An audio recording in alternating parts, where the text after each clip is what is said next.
Welcome everyone. In today's video, I wanted to talk about all of the important news items that occurred in the Solana ecosystem last week.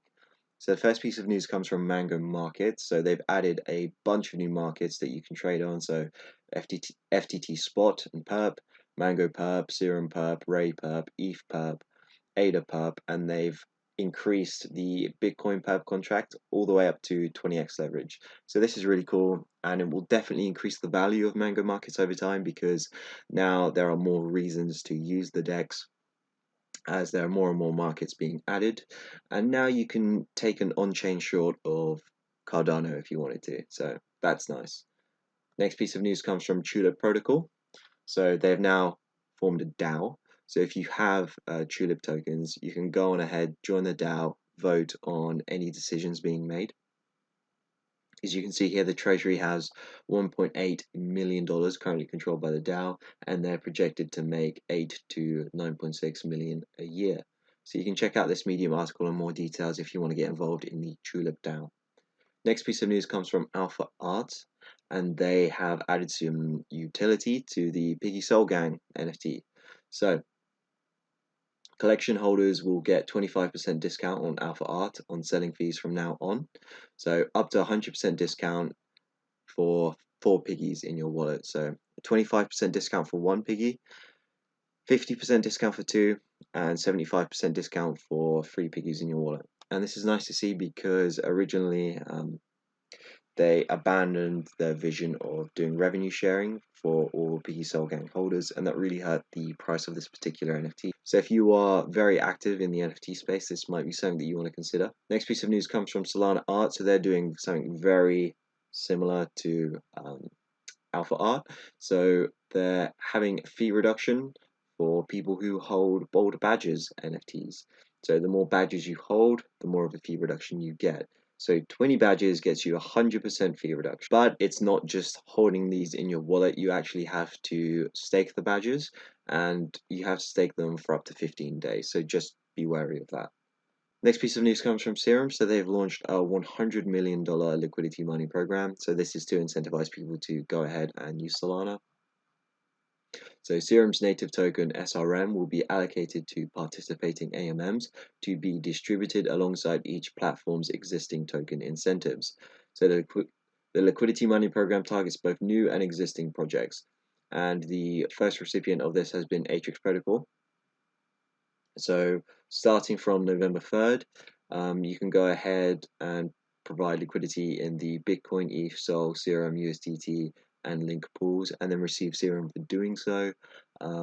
Because this is like slightly older news, I announced this in the community part of my channel, so if you saw that, you could have seen the yields be quite high. But if you go ahead and try and LP in these pools right now, I think the highest APY that you can get is the Link USDC pool, and that's currently paying at 100% APY, but the rest of them aren't, super exciting at the moment. Next piece of news comes from Neon Labs. So if you're not familiar with Neon Labs, essentially what they're trying to do is create an EVM compatible environment on Solana. So Ethereum dApps can easily port over and use Solana, and it kind of makes Solana like essentially an Ethereum layer 2. So what Neon is doing right now is they're offering a chance for people to go ahead and join the mainnet alpha. They're looking for people to add to a focus group. All the members will be airdropped Neon tokens. So if you're interested in this and you think this has quite a bit of potential, go ahead, join the Discord and see what you can do to help out. So the next piece of news comes from Star Atlas. So they're releasing some new ships that you can go ahead and buy, and that will be on November 9th.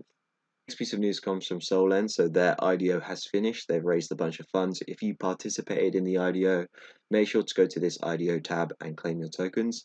Additionally, I've spoken before how they're doing retroactive liquidity mining rewards. So people have used Solend Finance before, have been essentially just airdrop tokens, but you won't be able to claim those tokens until the 15th of November. Additionally, here they've done a liquidity mining program, so you can get some decent yields for depositing and borrowing. You don't need to be a yield farmer to take advantage of this. If you have any spare assets lying around, like any spare SOL, any spare USDC, you might as well deposit it into Solend Finance and start earning a yield. Next piece of news comes from Ninja Protocol. So they've released some gameplay So Ninja has been one of these teams that have been around for a while in the Solana ecosystem. They airdropped a token in, I want to say April or May, and they've been silently building this Ninja RPG game, and it's really come along over the time. So definitely keep an eye out for this game when it fully gets released to the public. Next piece of news comes from Larix. So Larix have Golden Mining Week, so the APY of all tokens will be increased by 2 to 3 times. The interest and borrowing on all tokens will be reduced by 30 to 60%, and this lasts from the 5th of November to the 20th of November. So this is probably one of the best places. So if you're looking to do a bit of yield farming, definitely go to Project Larix. Next piece of news comes from Solrise Finance. So they've officially announced single-sided staking for SLRS tokens. So this is no impermanent loss and guaranteed APY. We have more news from Solend Finance. So Dawn 2, which is their trading competition, the second part has opened up. So now anyone can go ahead, deposit 1000 USDC and start trading. The top 200 managers win some prizes as well as bragging rights. So if you fancy yourself a good trader, go ahead, deposit money into SLRS Finance and start trading. The next piece of news comes from Parrot Finance. So they're building a yield optimizer for USDC to auto balance between lending pools with the best APY. And this feature will pave way for enabling self-repaying Pi debt. So what that sounds like to me is they're trying to rebuild Alchemix but on Solana. Next piece of news comes from Sonar. So the Sonar V2 public beta is now live, so you can go ahead and use the website. If you're not familiar with Sonar, Sonar is essentially like a dashboard for your Solana portfolio, but it has lots of cool functions, so I'd go ahead and try it out. Next piece of news comes from Solyard Finance. So they're launching on Mainnet on the 15th of November. Very last bit of news I wanted to talk to you guys about today is Aurory. So they're releasing single token staking, and that's going to be coming soon. But they've also released a gameplay montage here, so I'm just going to play this out. So thank you for watching. I hope you enjoyed this video, and make sure to subscribe for more videos like this one.